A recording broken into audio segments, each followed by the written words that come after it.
Thanks for tuning in to Creative Outcomes. I'm Jimmy Balo from Upsourced, a CFO and accounting firm focused on helping creative agencies. I'm really excited to be here today with Rob DeCosta from Da Costa Coaching, where he helps agency owners grow their agencies in a sustainable and profitable way. Thank you so much for taking the time to join me, Rob. How are you doing? I'm good, thank you. It's the end of Monday, so all good. Had a productive day and have a busy week ahead of me, but all good. Awesome, awesome.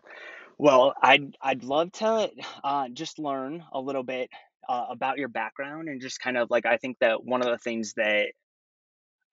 the reasons why I wanted to kind of have you on the podcast, and one of the reasons why I think that it's going to be great to talk to you, is just you're a former agency owner who took an agency from 0 to 25 full-time employees, and then was ultimately able to kind of go through a successful exit and wind up selling the agency. And you obviously have a coaching practice now where you're working with agency owners on a daily, weekly basis, and kind of coaching them and providing some of those lessons learned. But would love to just sort of learn a little bit more about your background and what it was like to kind of run that agency and kind of go through that exit process. Sure. So if we go back quite a long way, I graduated. I did a computer science degree. My first job was at IBM, and I was a very bad programmer. And I quickly realized that talking to computers wasn't going to be my thing, but talking to people would be a better focus for me. So I moved into a marketing role, and I was working for a software company, and we were trying to hire a PR agency, but we found it really difficult to find an agency that understood the tech that we were selling. So in my naive, arrogant youth, I thought, I know, I'll leave and start my own agency. And so that's what I did. So my background was in software. I joined together with a business partner whose background was hardware. So we were a good fit. And we started our agency CIT PR back in 92, I think, 93. And had no plan except to survive in year one. I'm sure a lot of people will be really familiar with this. Like year one is just about survival. In fact, my business partner didn't join till year two. And then we started growing, but we didn't really have a plan. We just kind of grew and thought, oh, okay, we're really busy, so we need to take on some staff. So we hired our first employee. And before you know it, we had grown to 25 staff. And I remember we had this big open plan office, and I had the corner desk, and I always felt like people came with their wheelbarrows of crap, pardon my French, and piled it at my desk every day. And after 11 years, I woke up one day and thought, I'm not really doing the things that I love doing, that I started this agency for, like, delivering great strategy and getting really excited about the projects we were doing. Instead I was dealing with HR issues and quality issues and finance issues and all that type of stuff. So I decided that I wanted to do something different, and so I then decided to sell the agency. Hired hired a consultancy like many people do, and it was, I don't know if you have this saying in America, but we talk about here that waiting for a bus, you can wait for ages, and then suddenly two buses come along at once. So that's what happened to us. We were kind of got the agency in a great position to sell. It took about a year, didn't really have much good interest, and then we had two buyers, and we ended up selling to a large US company who geographically were a good fit for us because their UK office was just literally 5 miles up the road. And yeah, and I did a 2-year earn out there, which was not a particularly pleasant experience. I went from running a 25-person business to being part of a 2,000-person business with all of the bureaucracy and red tape and politics that came with it that I was a bit naive to, having run my own business for 11 years. So ended up leaving after 2 years. In fact, they offered to sell me the business back after 2 years for £1. And again, I think this will be, although that sounds really surprising, the listeners might be familiar with this if they've ever had this experience. So they offered to sell me back the business for £1, and I said no, thank you, because really what they wanted me to do was take back responsibility for the people. And I'd moved on then. I was ready to do something else. So left there after 2 years, and then thought, what the hell am I going to do with the rest of my life? And had no big plan, which is a bit of a theme of running that business. And then afterwards had no big plan. And it actually turned out to be a really, really difficult time in my life, because I had to admit, and I think this is true for most of us, that our self-esteem and our self-worth is largely based on our business. So, you meet someone at a party or a networking event and they say, hey, what do you do? And you don't say you're a father or you're a runner. You say, oh, I run an agency. So our sort of self-worth is often based on our business. So you take that away, and then I had a sense of who am I? Almost like a mourning, like losing something. So I ended up freelancing for a while, working for some big agencies, before discovering the coaching world, and that led me to do what I'm doing now. So that's a very quick story of my journey in the agency world. No, I mean, I appreciate that background, and I think to your point, like so much of your identity when you own a business or when you run an agency is wrapped up in that organization, and so much of your personal life is tied in with the business, and it's really hard to kind of there's not an easy way to kind of flip that switch. And so I definitely understand that whenever you kind of go through the process of selling your agency, you kind of almost go on a journey yourself where it's sort of like that self discovery of like, hey, after my whole identity is not in this business, who am I, and what do I want to do next, and what does that look like? And I also think, sorry to interrupt you, I also think that when you're selling an agency, when you're selling your business, you're very fixated on that sale. It's like the light at the end of the tunnel. And there's a lot of ego wrapped up in that because someone wants to offer you some money for this thing that you created. And so you get very wrapped up in all of that, and you get wrapped up in obviously getting the best value you can for the sale and negotiating the best deal. But very rarely are people thinking beyond that.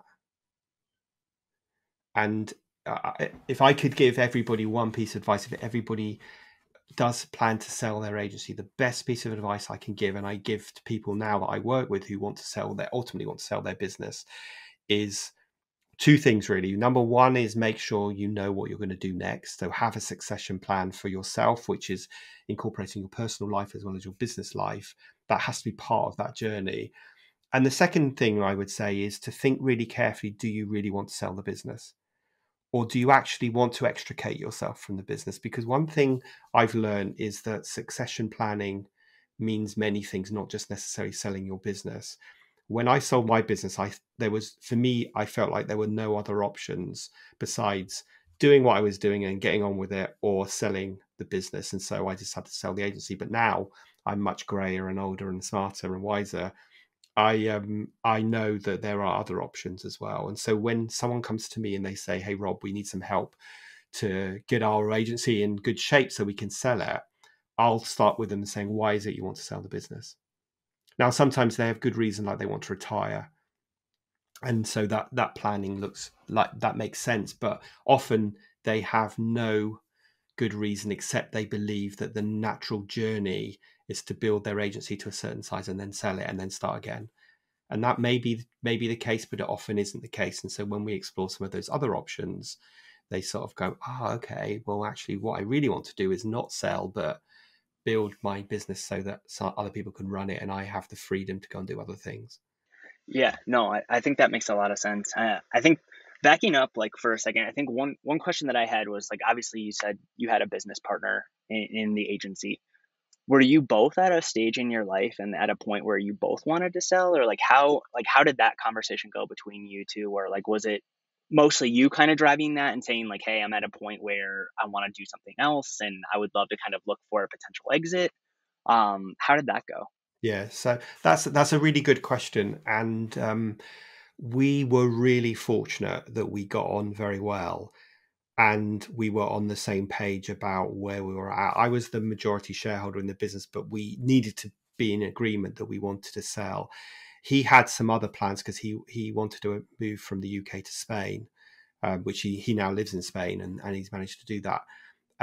But I think we both had got to the point in the same journey. Two big things happened to us. We had two. This is another tale to be mindful of, is that we had two really big clients. We had lots of clients, but we had two really big clients, and those two clients accounted for probably 60% of our revenue.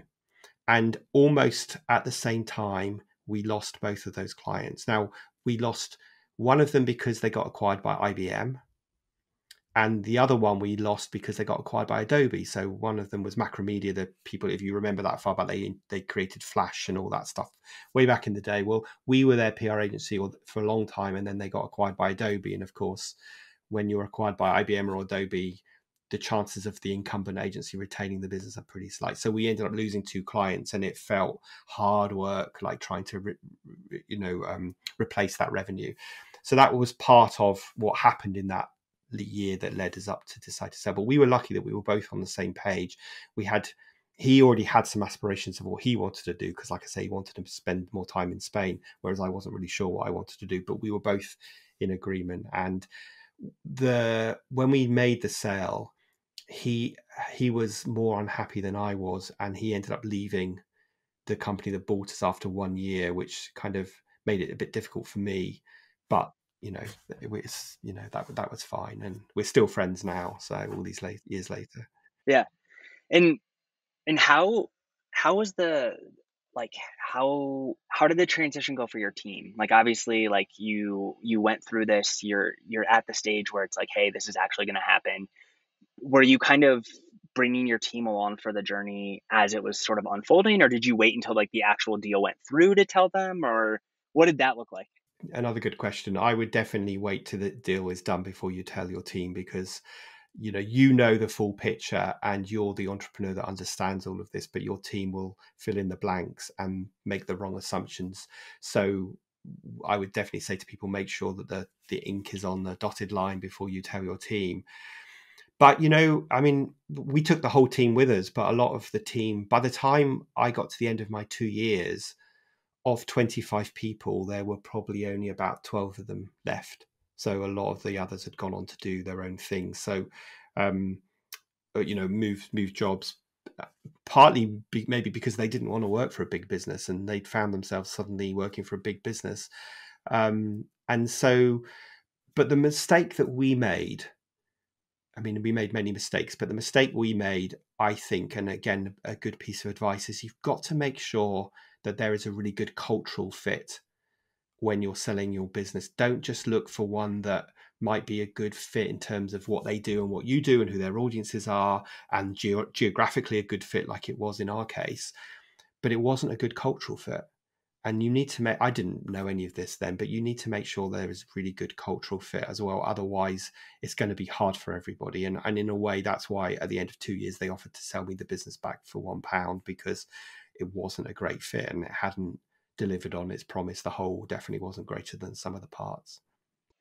Yeah, I mean, I guess in terms of that, like as you were kind of in negotiations and kind of going through like the due diligence process on both sides, were you picking up on any like red flags or signals, or was it like, hey, like we're at the point where we're wanting to get this deal done?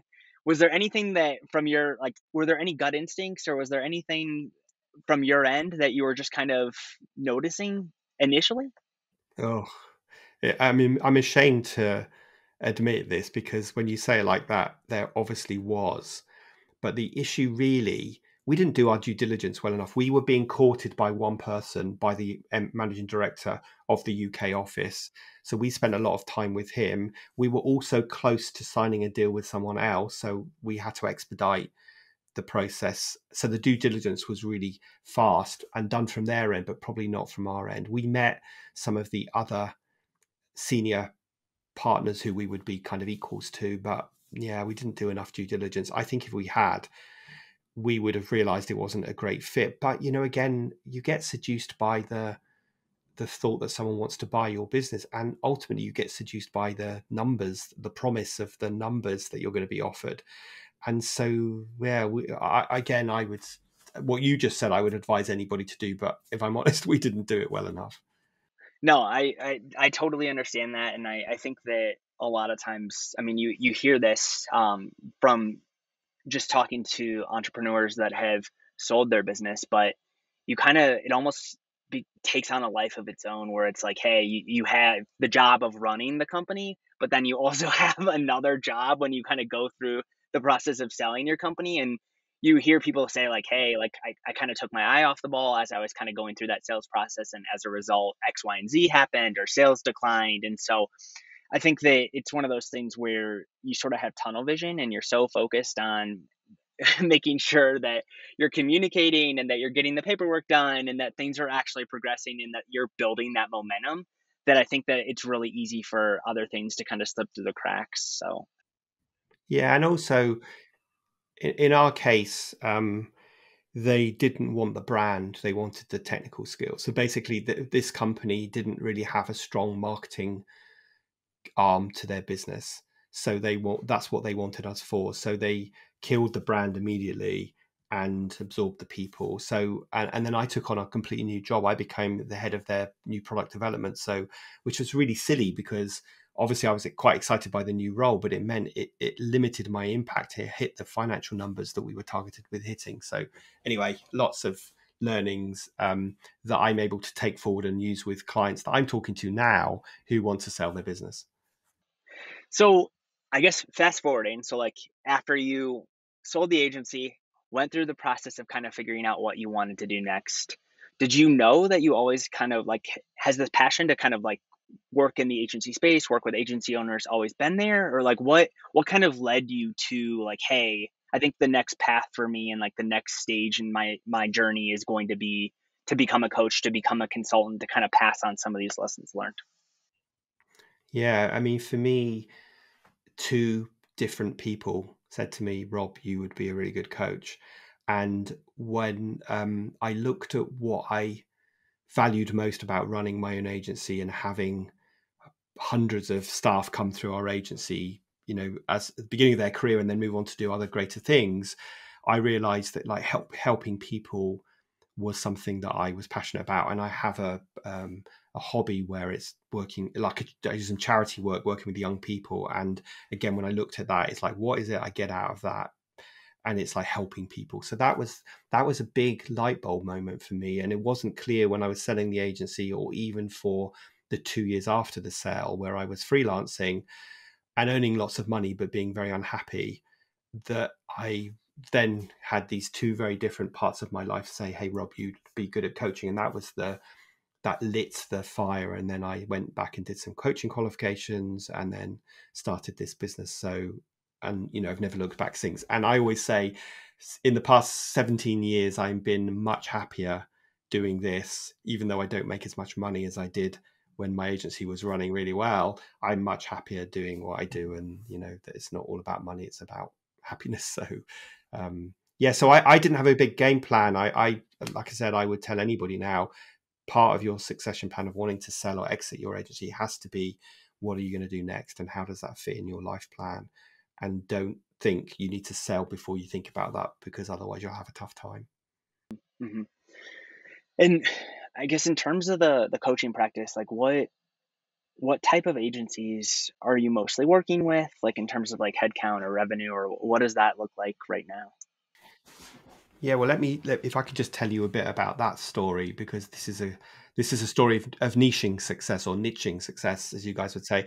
And that is when I started. So I did my training and then I worked for a big coaching practice for a couple of years. And then I left and I thought I want to be self-employed again. And when I started my business, I was trying to be all things to all people.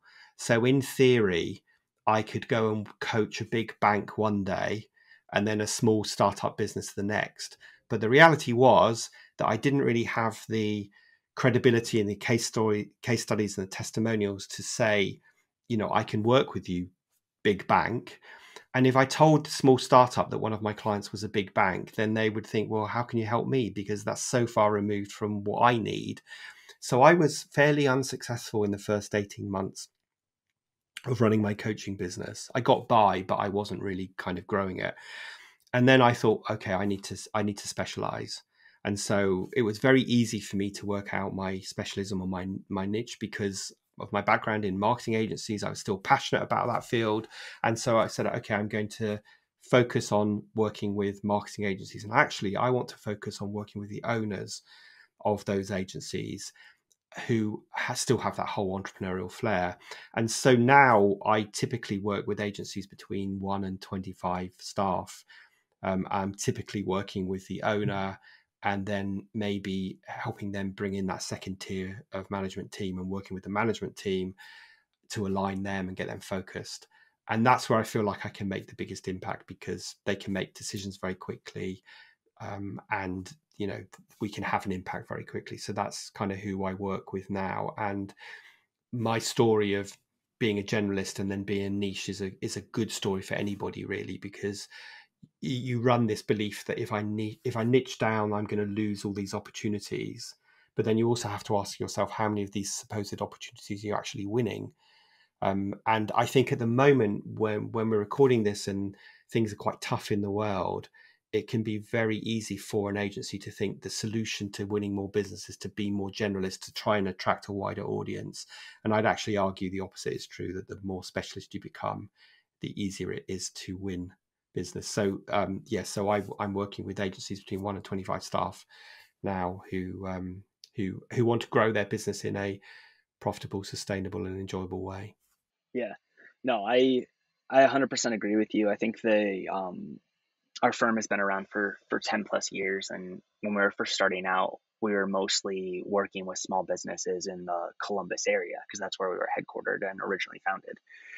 And it was some restaurant groups and a PR firm and a law firm, and it was mostly just like small businesses in the community, and I loved that, and that was wonderful. But I think the thing that really sort of was the spark for us was when we said, like, hey, we're going to plant our flag and we're just going to focus on creative agencies. That's really where we were able to kind of come in and see that traction, and from our perspective, like, it really, like, we were able to kind of come in and you're able to see, um, just from our perspective, where you're able to kind of come in and you're able to basically take a lot of the lessons learned, and you're able to kind of look across the portfolio of clients that we're working with and apply those lessons and be able to kind of come into the conversation and be like, oh my gosh, I have 3 or 4 other agencies that I'm working with that have this exact problem, and this is how they're solving it. And really kind of be that expert and that subject matter expert, which is definitely like huge, and a huge value add from our the way that we like to work with clients. Yeah, definitely. I think, it's you want to be seen as the expert, not the generalist. And when you're seen as the expert, it's easier for people to find you as well as you to find the ideal target client. So one of the just to switch gears a little bit, like, one of the things, as I was kind of just doing a little prep work, a little homework just for the interview, one of the things that I really enjoyed was just kind of like getting to learn about the way that you kind of coach and the way that you kind of work with agency owners, and one of the areas that you definitely kind of hit on, that I really stood out to me, and just kind of the lessons learned, was surrounding yourself with like a really good team. And as an owner, you have a tendency to really not be able to kind of let go, and to be the one where it's like, hey, it would take me like it would take me twice as long to kind of explain this project or this type of work to somebody else. Let me just jump in and do it. That way I can kind of get it done and knock it out quickly. What I guess from your experience, like, what does that look like, or how do you have any kind of tips if there is somebody that's kind of in that situation where they're struggling to kind of like build that team up and they have a hard time of kind of like letting go and giving up some of that those responsibilities as an owner? Yeah, yeah, sure. I mean, we have to think that someone started their own business because they wanted a number of things. They wanted control, they want flexibility, and they want freedom. So one of the key reasons why someone would start their own business is because they want control. And now we're saying, well, actually, as you grow, you need to let go of that control, and you need to delegate it down to other people. So I think a lot of entrepreneurial business owners find it very, very difficult to let go, because they are by nature very controlling people. They like to be in control. They tell themselves stories like, no one will do it as well as me. All the clients want me on their accounts. I haven't got time to show somebody else. All these stories that are just not true. So one of the first things we have to do is challenge people's kind of what's going on in their head, their beliefs around this stuff, and say, no. I do a really good exercise with people where I work out what an hour of their time is. Like, what is your notional hourly rate? And we work out a number. So let's say it works out that your notional hourly rate is $170 an hour. So then we need to start looking at all the tasks that you do and say, are these tasks worth $170 an hour or more? Or are they worth less than that? And I guarantee you that 60% of the things they'll be doing will be worth less than that notional hourly rate. And now we know that we've got this in black and white. We can now start saying, okay, how are we going to get this off your plate? And when it comes to hiring people, it's understandable that when you're in the early stages of your business, you're going to hire, you don't have a ton of money, so you're going to hire lower level junior people, and you're probably going to want to develop them as their career. That's what I did, and that worked really well. But at some point, you also have to say, I need to now hire the most expensive person I can afford. I need to hire someone that's going to challenge me and that's going to be nipping at my heels. And maybe I'm not always going to agree with them, but I need to hire that person, because one of the biggest things I see with agencies as they grow is that the gap between the leadership or the leader and the rest of the team gets bigger and bigger and bigger. And so what we've got to do is plug that gap. So that looks like ultimately hiring a number two, hiring a team that becomes your senior leadership team, and those people that you trust enough that you can delegate work to. And one of the ways to do this is, one of the key things that all agencies need to do is have a plan. They need a roadmap for their agency. And when they worked out their 12-month plan, they need to break it down into quarters and break it down into those quarters into monthly tasks. And then they need to take those working on the business tasks and delegate them to other people, not just have them all sitting on their own plate, but actually get other people involved in delivery of working on the business, driving the business forward. So I would say to people, hire the best people you can afford as soon as possible. Don't just hire people in your own like that you feel comfortable with, but hire people who are going to bring different experiences and different viewpoints to you, and may well challenge you, which makes you feel uncomfortable, but it keeps you growing as a human being as well.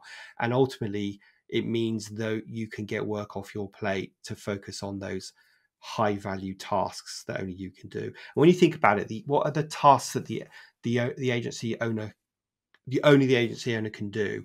Well, it's going to be planning for the future. It's going to be being the figurehead spokesperson for the agency, and it's going to be opening some of those doors for new business. Those are the really high value things, and obviously things like working on new products and so on, if you're going to do that. But those are the high value tasks, not being stuck, as I call it, stuck on the client service hamster wheel of doom, not being the main contact point for every single client because they all want you on the account. Well, of course they do, if you make yourself available. Not being the person that's fixing the photocopier and doing the washing up and all that stuff. You need to get that off your plate and focus on those high value tasks. Is there so I think that obviously every agency owner and every agency is a little bit different and kind of like on their own path. But is there like a certain like inflection point, or are there any signs, like, if I'm an agency owner and I'm listening and it's like, hey, a lot of this is resonating. Are there certain, and just in your experience working with a bunch of agencies, are there certain themes that you look for, whether it's like certain milestones, whether it's headcount or revenue or just pain points? Um, Yeah, I mean, I think there's definitely some revenue pain points. Like we always talk about around $450,000 is a point where you need to move to the next level. Around $1 million, around $1.5 million. These are some of the roadblocks you're going to hit, that if you don't get the structures and infrastructure in place, you will not be able to grow beyond that. So I think there are some points like that, but I think in the big challenge at the beginning is hiring a first employee, and you want to do that as soon as you can. And I always say to people, you need to know what the metrics look like in your business so that you can make that decision with confidence. And of course, today, hiring people looks very different to how it did when I was running my agency, because we can now hire people across the world. We can hire remote workers. We can hire part-time people. We can hire freelancers.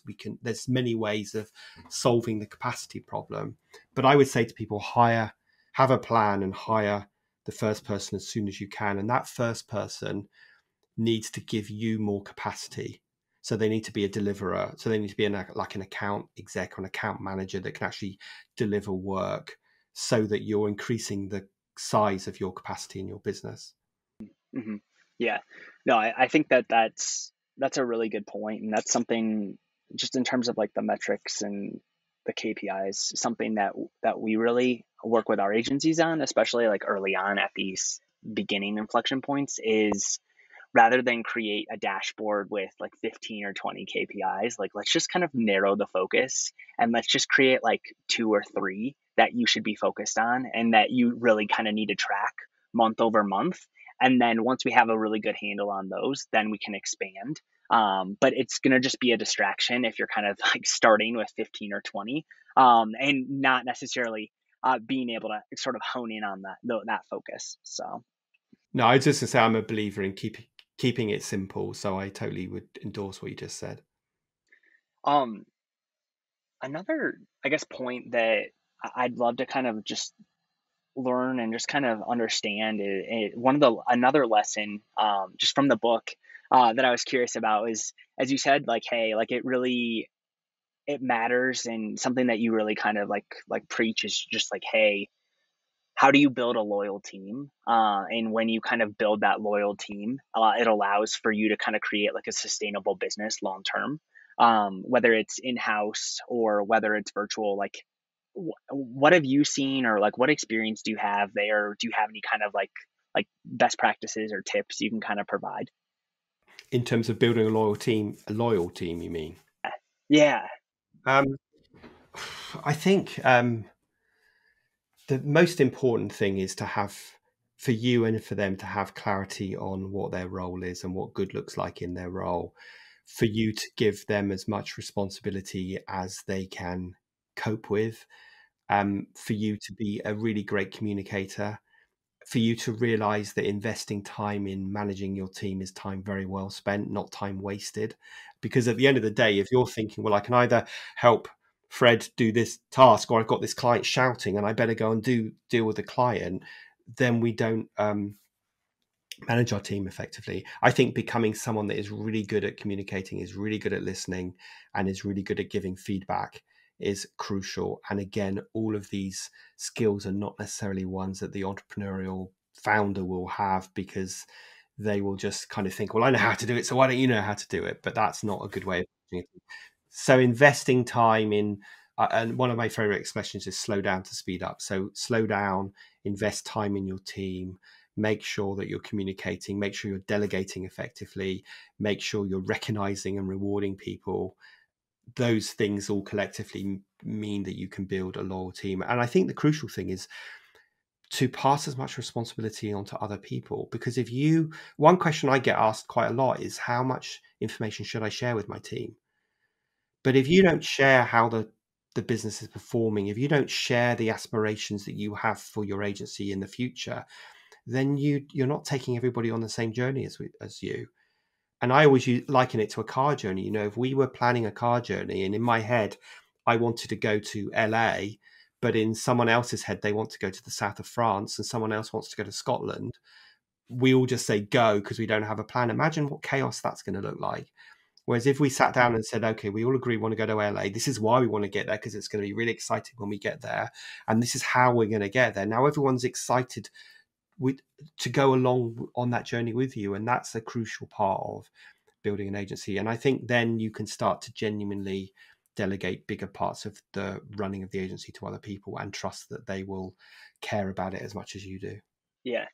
No, I agree. I think that a lot of the times what we'll typically see is like working with owners because they've been thinking about it. They've been sort of like ruminating on an idea and it's in their head, but it's a matter of like sort of like taking what's in their head and kind of like sharing it out with the team, and doing it in a way where it's like, hey, like we're wanting to kind of like bring you along for the ride and kind of have you understand sort of like these, whether it's new ideas or rolling out like a new framework or a new system or just a new tool that they've been thinking about. I think that a lot of times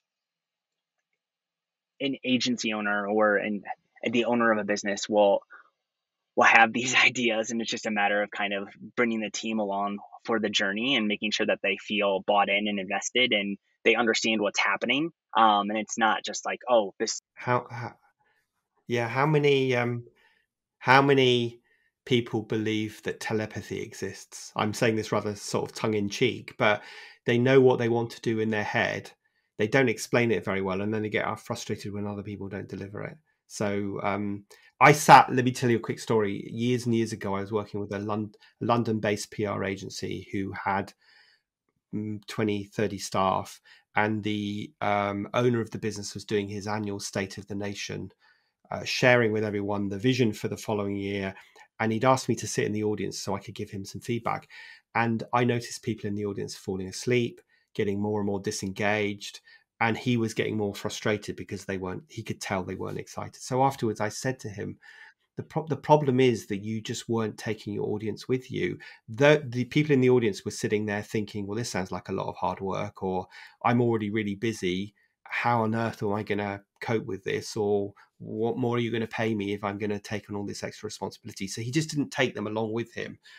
And he assumed because he was excited by this vision that everybody else would be. So, we have to learn all of those lessons and make sure that we are giving people the why, not just the what. Like, the why is the thing that will excite people to come on that journey, and to paint a picture of the opportunity it creates for them.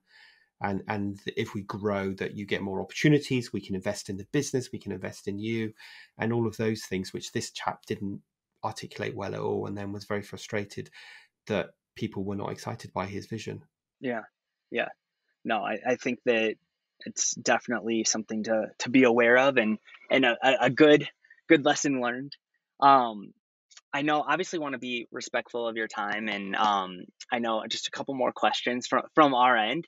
Um, I think one of the things that, just kind of switching gears a little bit, one of the things that we see, especially like in nowadays, is the importance of community and the importance of like, hey, we have a lot of just best practices, and we have a lot of lessons, and we've been running these businesses for a really long time, and we're able to kind of like share a lot of that back. And so many people, especially like in the agency space, kind of have the mindset of wanting to kind of help others, which I think is fantastic and amazing. And it's not meant to be. It's more like community over competition, which I think is really lovely. And I think one of the things that I'm curious about, and that I know that you have some experience with, is just kind of this ability to kind of connect agency owners and bring them together in a community and a mastermind. And I think the one that you're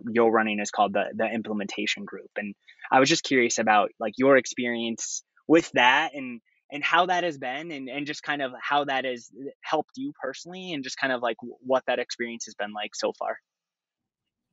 Sure. So I think, like a lot of people, the pandemic changed the nature of my business. And I already had an online program, but it kind of grew exponentially during the pandemic because the only way we could communicate was online. And so that group is called the Self-Running Agency Implementation Group. Now, and the reason why I call it an implementation group is because it's about getting stuff done. It's not just about learning, it's about actually doing. And the thing I love about the group, and I still have private clients, but my future of my coaching world is more in my group because I love the community that it's created. And so currently we have about 45 agencies in the program, and it isn't competitive. It's cooperative. The whole premise, we get together once every couple of weeks, and people ask questions, and other people say, yeah, I had that problem, and this is what I did. Or they go, oh my God, I'm going to have that problem one day, so I better listen. And that's what I love about that. I sometimes, in those group calls, although I'm the facilitator, I can almost sit back and let it do its own thing, which is fantastic. And then they asked me, well, Rob, can we create a directory of members? And so, yeah, of course we can. So we created a directory, and then some people said, hey, we're going to do this sub thing. Do you guys want to come and join it? So some of the group get together and they do some work together, just like an hour where they're all sitting doing some work and giving each other support. So I love the the concept of the program. And someone much smarter than me said people join these type of masterminds for the content, but they stay for the community. And I think that is really, really true. And so, yeah, I really, really like that. And from my perspective, it means I can impact a wider audience of people. And, most coaches do what they do because they want to leave an impact in the world. And by having a group kind of program, I can impact a wider audience. I could never work with 45 agencies in one go. Well, now I can. And we're trying to grow this program up towards 100 agencies. That's our big goal. So, and yeah, so I love the community aspect to it, and I learn so much from them. Like I say, sometimes I can just sit back and listen and think, oh wow, I didn't think of that. Or something else that I really enjoy is people disagree with me. So, and I really like that because it creates a really robust debate, and I learn a lot. And my views on things have changed a lot. Like a couple of years ago, pre-pandemic, I would have told people the only way they can grow their agency in a kind of sustainable way is by hiring in-house team members. And I've now realized through my podcast, talking to people who have a different mindset, and through my members who say, well, actually, I'm building my business quite successfully with a hybrid model or just using remote workers. So it helps me learn, it helps me change. And I like it when people disagree with me because, we have some really good debates about that. And I learn a lot as well as my members as well. That's amazing. Yeah. No, I think that from our experience, we have a lot of current clients that are a part of EO or the bureau or a part of these organizations, and I think that they're a lot of that message has definitely like run true about what you just said about like, hey, we're looking for that community, and we're looking for a way to kind of learn and share and come to the table with a perspective and learn from others. So I think that's wonderful. And just to add to that, I'm almost my whole time of coaching, I've been part of a program myself. I'm part of a program right now, and I have calls twice a week with the group. And I love it because I keep learning. I keep hearing. I get to be the member rather than the facilitator, and I think everyone needs to have that community. Everyone needs to keep learning, keep growing. Everyone needs to find new ways of doing things that they did before, so they can improve that. And everyone needs to learn off each other. So I always say I practice what I teach, and I'm always part of a group myself as well as delivering my own program. I love that. Like I think that has to make you a stronger facilitator to be a participant as well. And definitely say like, hey, I don't have all the answers, and I'm kind of like in a group as well, and I'm going through this, and I'm kind of on my own journey, and I love that. So thank you for sharing. Okay, so I know that we're a little bit over. Do you have another 30 seconds for just kind of like a rapid round? Okay, perfect. So, as a former agency owner, if you could give one piece of advice that you wish someone had shared with you when you were on your journey as an owner, what would it be? Have a plan. Have a plan that is longer term, medium term, and short term. I love it. I love it. Simple but true. Yeah, no, hey, sometimes that's the best advice. Um, in terms of sort of like where to start or like where to kind of like create that plan, like do you like have any recommendations, or like what if someone's like, hey, I don't have a plan and I need help kind of figuring that out, where would you direct them? Yeah, I mean, listen, again, keep it simple. Plans don't need to be complicated. They don't need to be big financial plans. You can grab 3 sheets of paper. On the first sheet of paper, write down your aspirations decide what long term is for you, 3 years, 5 years. Write down a few aspirations for that period of time. On the second sheet of paper, do the same thing for the year. Like the next year, what steps do I need to take to that longer term, and write down no more than 7 goals, and then take those 7 goals and break them down into quarters, and then take those quarters and break them down into months. And now you've got stepping stones of how you're going to get from today to the longer term. So I'd say keep it simple. And I use a very simple, we call it a 3-page vision template with my clients. It's a really quick process, and everyone should do it. Because if you don't, the reason why that's the advice I would give to myself is because, and to anyone else starting out, is because if you don't have a plan, you will be at the mercy of everybody else. You will be at the mercy of all these external factors, and you'll be pulled in 20 different directions, and you will feel like you're out of control very quickly. If you have a plan and you're following that plan and keeping it alive and dynamic, then you will feel in control. No, I think that that's really sound advice, and thank you for sharing. Um, so Rob, thank you for just being so generous with your time, and I really appreciate you being here today and just kind of sharing your insight. If people want to learn more, or if people want to reach out to you, where's the best place that they can do that? Yeah, so I'd head over to my website, which is just DaCosta, DACOSTA coaching.co.uk. And if you add, that will take you to the main page, but if you add /book onto the end of that, you'll be able to download a copy of my book, The Self-Running Agency, which is kind of part autobiography of my journey and part step-by-step guide. So it will cover what we've talked about today. But yeah, the website's got a ton of useful free resources on there. So that would be a good place for people to go to find out more. Awesome. Well, thank you so much for being here today. I really appreciate it. My pleasure. I always enjoy talking about this type of stuff. Awesome. Thanks, Rob.